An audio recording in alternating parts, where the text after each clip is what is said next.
Is a ground mount just a roof mount on the ground?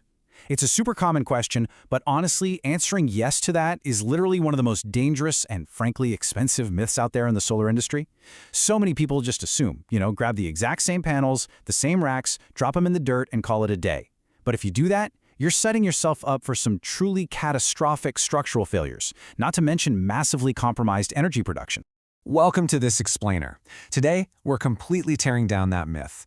We're going to pull insights directly from Solar Circuit 360 to uncover the real engineering math and the specific design mindset you need to build a safe, highly efficient solar array. Let's dive right into the ultimate ground mount blueprint.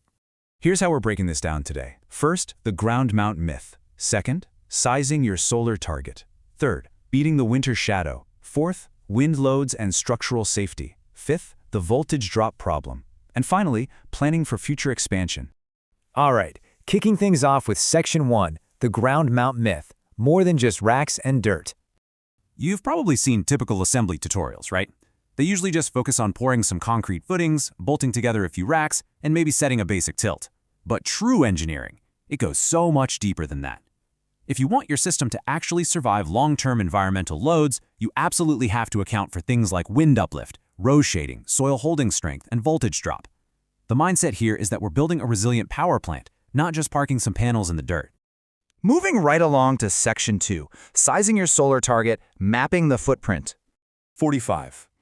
Let's actually ground our math in a real-world scenario here.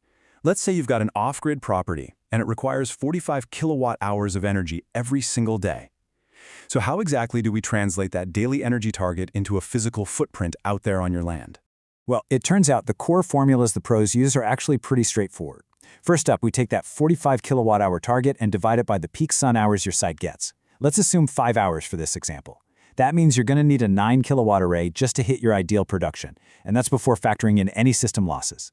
Now, to figure out the actual physical footprint, we take that 9,000 watts and divide it by the wattage of our individual modules. So if we're using, say, 450 watt panels, that gives us exactly 20 panels. And just like that, boom, we've mapped out the physical dimensions we need to accommodate. Okay, Section 3, beating the winter shadow, the hidden enemy. When you start placing rows of panels one behind the other, calculating the shadow length becomes incredibly important.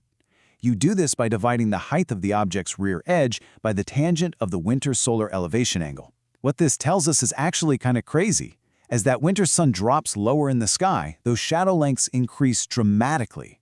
If your rows are packed too closely together, the shadow from the front row is going to completely blanket the bottom of the second row, and that will absolutely devastate your power production exactly when you need it most. And check out how this compounds when we adjust the angle of the panels themselves. A steeper tilt angle is often recommended to catch that low winter sun, but doing that naturally raises the rear elevation of the array, and that higher rear edge, it grows the shadow length even further, which means you need significantly wider row spacing to compensate. So the main takeaway here is this. If you design your layout based solely on summer conditions, you are almost guaranteed to create disastrous winter shading problems. Prioritizing those winter clearances is an absolute must if year-round production is your goal.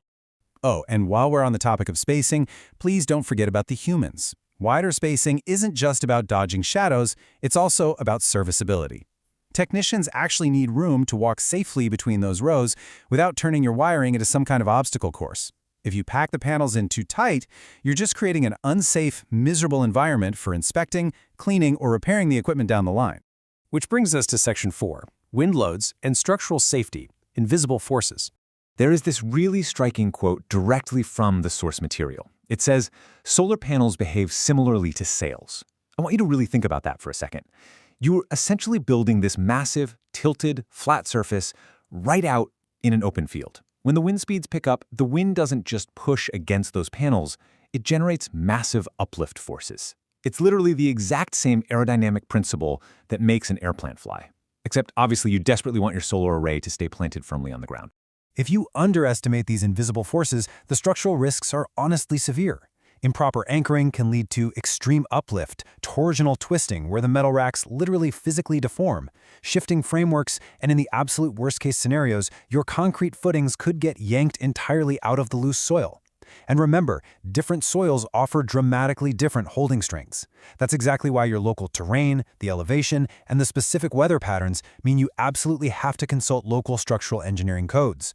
Loose soil might mean you need way larger footings, extra bracing, or maybe even helical piles driven super deep into the earth just to keep everything secure. Let's shift gears to the electrical side. Section 5, the voltage drop problem, electrical distances. So ground arrays are frequently located pretty far away from the house, the inverters, and the battery systems, right?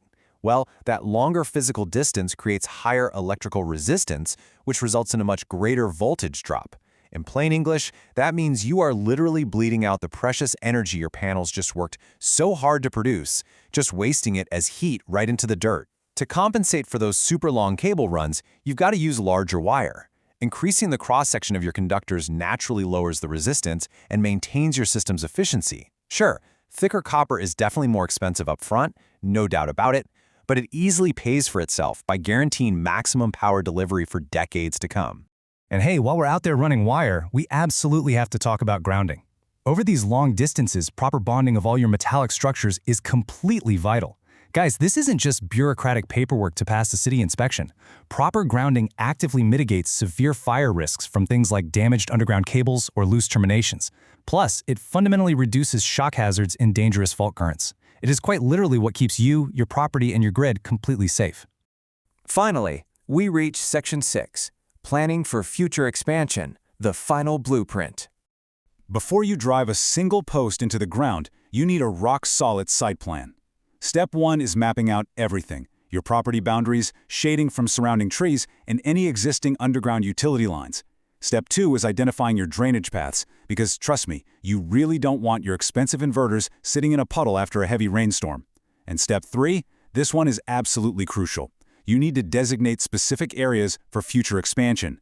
Filling every single square meter of your sunny patch on day 1 is a massive strategic mistake. Fast forward a few years, and you might want an EV or maybe a bigger heat pump. You got to leave room for future panel rows, additional equipment, and clear access for maintenance. Remember, a perfect design on paper only works if it actually plays nice with the real-world topography of your site. So, we've walked through the math, the shadows, the wind, and the wiring. As you can see, true engineering is what transforms a simple pile of panels into a highly resilient, super efficient power plant. So I want to leave you with this provocative question to ponder for your own projects. What spacing will you use for your array? Are you going to fall into the trap of designing just for summer output and cramming everything together?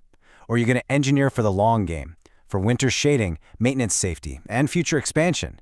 The choices you make on paper today are going to dictate the exact power you generate for the next 30 years. Thanks for hanging out with me for this explainer, and I seriously can't wait to dive into our next topic together soon.